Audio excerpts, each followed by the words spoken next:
গুলিবিদ্ধ তৃণমূল নেতা, গরম কোচবিহারের রাজনীতি। তৃণমূলের দাবি রাজনৈতিক জমি পেতে বাধা হয়ে দাঁড়ান রাজু দে, আর সেই কারণেই তাঁকে নিশানা করেছে বিজেপি। মানতে নারাজ পদ্ম শিবির, তাদের দাবি তৃণমূলের গোষ্ঠী কোন্দলের জেরেই গুলি।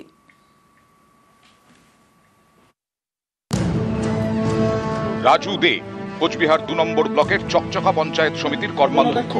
বৃহস্পতিবার বাড়ির কাছে তাকে গুলি করা হয়। এই ঘটনাকে কেন্দ্র করে কোচবিহারে হাওয়া গরম, পথে নেমে বিক্ষোভ দেখিয়েছে তৃণমূল। গ্রেফতার করা হয়েছে স্থানীয় বিজেপি বিধায়কের ছেলেকে।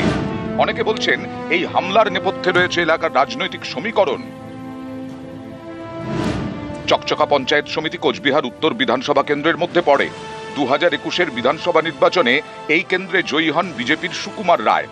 2024-এর লোকসভা ভোটে বিজেপি প্রার্থী নিশীথ প্রামাণিক কোচবিহার আসনে হেরে গেলেও এই বিধানসভা কেন্দ্রে 17,989 ভোটে এগিয়ে ছিলেন। কোচবিহার উত্তর কেন্দ্রের অন্তর্গত চকচকার দাপুটে তৃণমূল নেতা রাজু দে। তৃণমূলের দাবি এলাকার সংগঠনের রাশ এখন রাজুর হাতে, তার জন্যই বিশেষ সুবিধে করে উঠতে পারছে না বিজেপি। তাই বিধানসভা ভোটের আগে তৃণমূল নেতা রাজুকে টার্গেট করলো বিজেপি।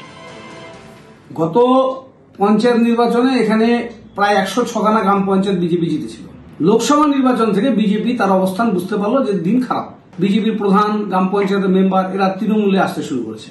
যাকে গুলি করা হলো রাজু, গত 1 মাস আগে বিজেপির এই বিধায়ক যে গাড়িতে এসেছিলেন, এই স্করপিও গাড়িতে সুকুমার রায় বসেছিল এমএলএ, তাকে অ্যাজিটেশন দেখায় এখানকার স্থানীয় লোকেরা যে এলাকার রাস্তাঘাট, ড্রেন কিছু হচ্ছে না, নিকাশি হচ্ছে না, আপনি কি করলেন 4 বছর।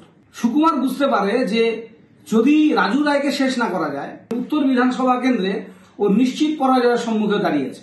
তার ফলে আমাদের পার্টি কর্মীদের, নেতাদেরকে হত্যা করে নিজেদের এলাকা দখল রাখবার চেষ্টা করছে।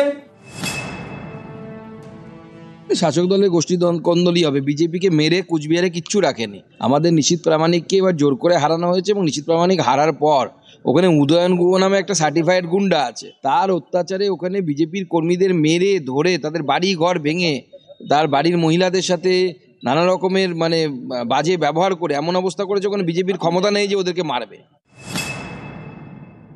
সুকান্ত মজুমদার শিক্ষিত মানুষ, তারপরেও যেরকম বাচালের মতো কথা বলেন তাতে ওনার কোনো বাজারে গুরুত্ব বলে আর কিছু নেই। আমি যদি সার্টিফাইড গুন্ডা হই, ওই সুকান্ত মজুমদার এবং তার সহকর্মীরা হচ্ছে সবাই হাইব্রিড গুন্ডা। গত কয়েক বছরে বারবার উত্তপ্ত হয়েছে কোচবিহার। পঞ্চায়েত, বিধানসভা, লোকসভা ভোটের ঢাকে কাঠি পড়লেই হাওয়া গরম।